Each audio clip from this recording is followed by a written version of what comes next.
Bom dia a todos! Graça e paz do Senhor Jesus seja com todos nós.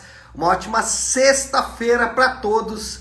Hoje é dia 23 de setembro de 2022. Seja muito bem-vindo ao nosso devocional de hoje. E nesta sexta-feira vamos então dar sequência à nossa maratona de leitura bíblica, falando hoje dos Salmos 89 e 90 e também Daniel, capítulo de número 3. Quero sempre te incentivar a que você faça as leituras dos capítulos antes que nós iniciemos aqui o nosso devocional, exatamente para quando a gente começar aqui você ter uma ideia daquilo que a gente está falando, tá? Então, hoje, como disse, Salmo 89, 90 e Daniel 3. Deixe-me ler aqui 2 versículos de Daniel que vai dar base aí para nossa conversa nesta manhã. Então, Daniel, capítulo 3, versículo 17 e 18 diz assim: Se formos atirados na fornalha em chamas,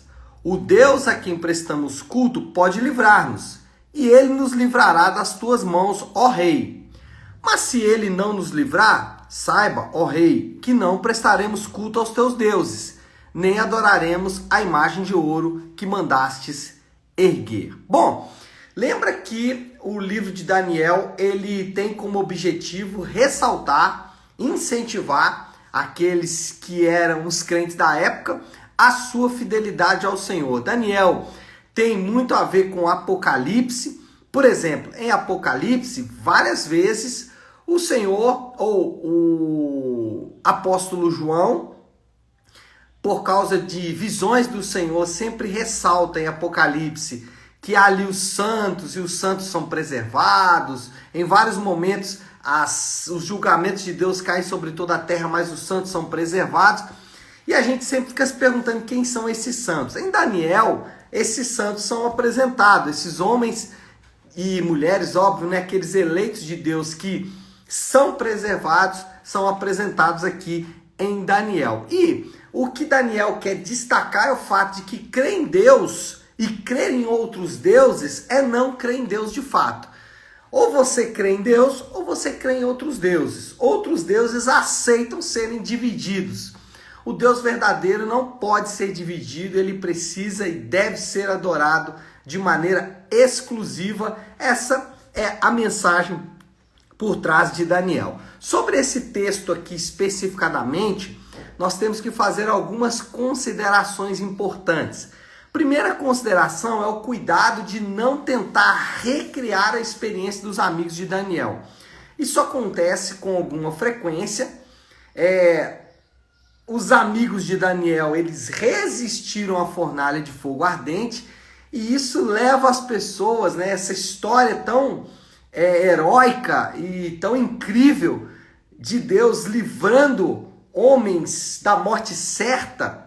Essas histórias, elas acabam habitando o imaginário de muitas pessoas, e as pessoas acabam tentando recriar a partir das suas próprias dores e lutas.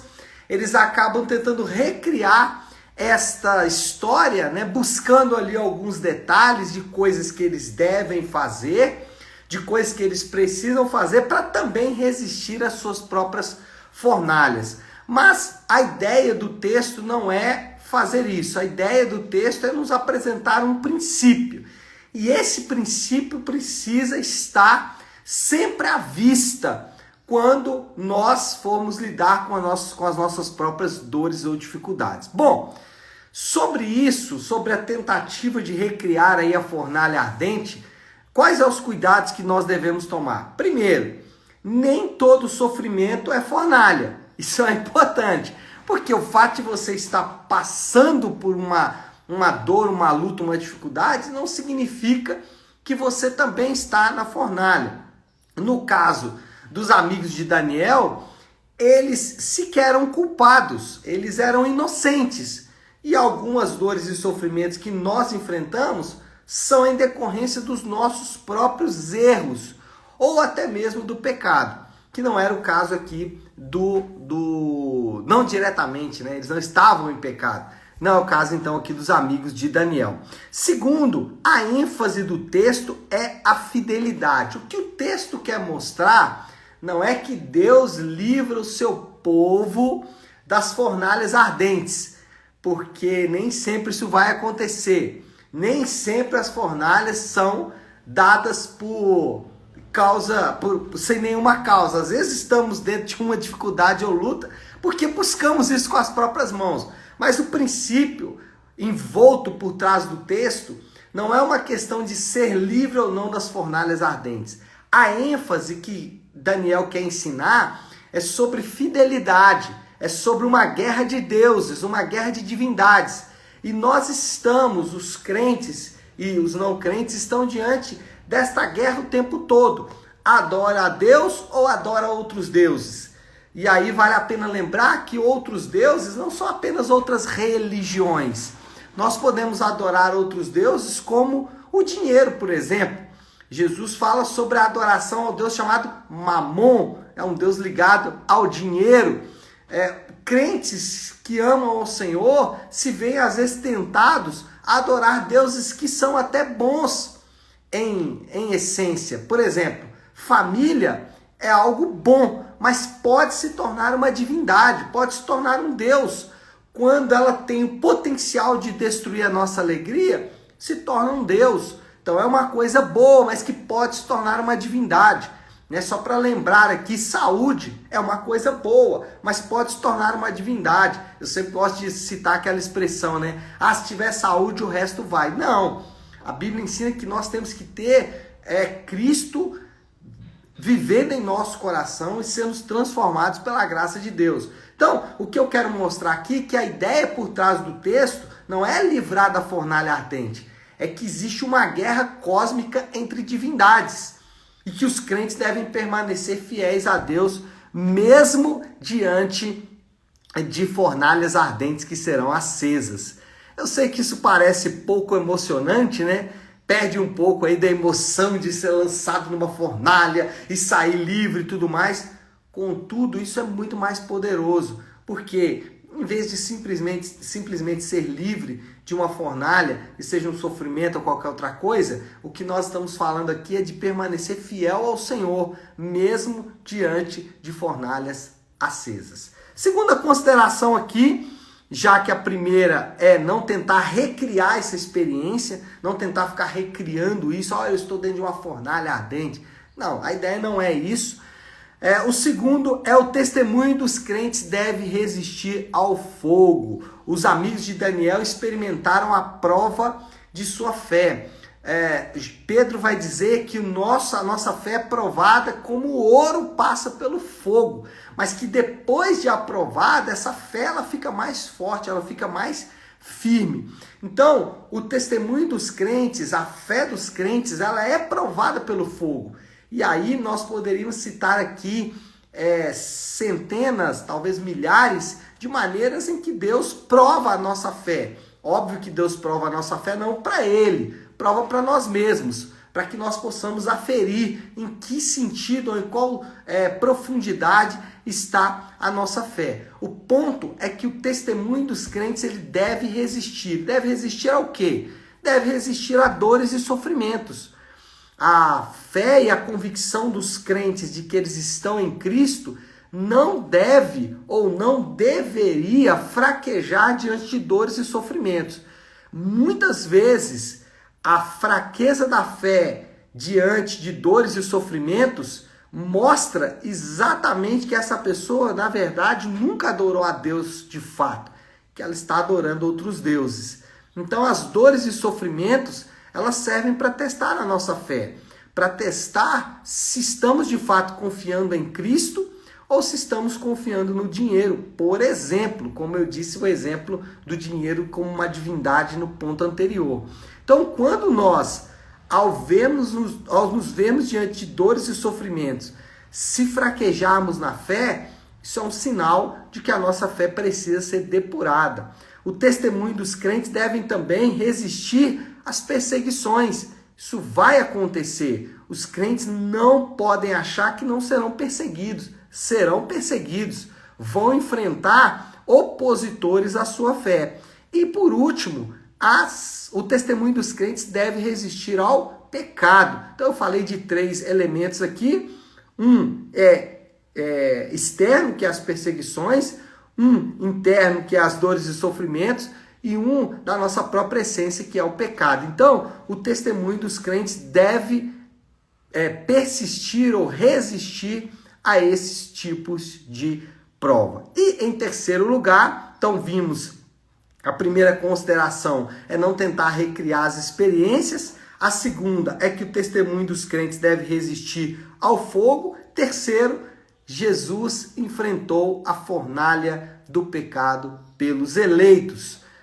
No texto de Daniel, nós temos um quarto homem dentro daquela fornalha, né?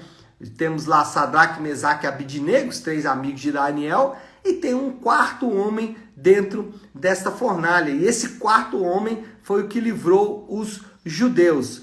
E aí, quando nós lembramos que Jesus também entrou em nossa fornalha e aplacou o poder das chamas da morte. Jesus, ele enfrenta a fornalha ardente. Jesus, ele enfrenta uma fornalha que não era dele, que ele não precisava enfrentar. Ele enfrenta essa fornalha e vence as chamas da morte por mim e por você. Ele faz isso pelos seus eleitos. Ele aplaca o poder do fogo, aplaca o poder das chamas da morte para que os crentes possam sobreviver à fornalha ardente. Além disso, ele vence os poderes desta era para que também pudéssemos vencer.